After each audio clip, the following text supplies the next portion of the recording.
In the Gulf of Trieste, Arpa Friuli Venezia Giulia and the Nautico Galvani launch a new partnership. Students join Arpa experts at sea to collect environmental data, strengthening coastal monitoring across the Gulf. Sì, si rinnova per altri 2 anni la convenzione, proficua convenzione fra l'Arpa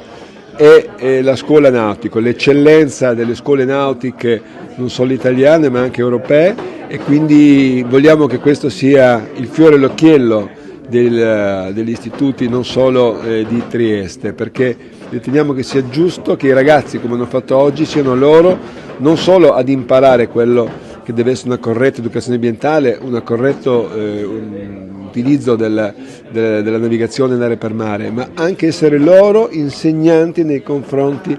della popolazione e delle proprie famiglie. Oggi i ragazzi nautici hanno dato questo esempio mostrando i risultati delle 23 uscite che hanno fatto con l'ARPA, a dimostrazione che scuola e istituzioni devono collaborare per far sì che quello che imparano a scuola poi sia declinato sul campo o, nel caso specifico, sul mare.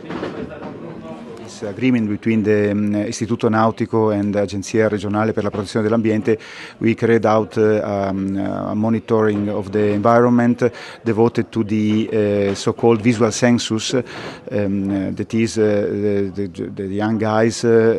sealed the sea, looking for medusas and other animals that can be easily recognized by the eye, and they had to recognize them and report their position and the number of these different kind of species. And another monitoring system was carried out through the visual census of the litter that is present on the sea. And that reported some interesting information. For example, the large majority of the litter that we find on the sea comes from the earth. So probably the ships are not so important for the impact of the littering, but it is much more important to deal with the litter that is produced on the coast.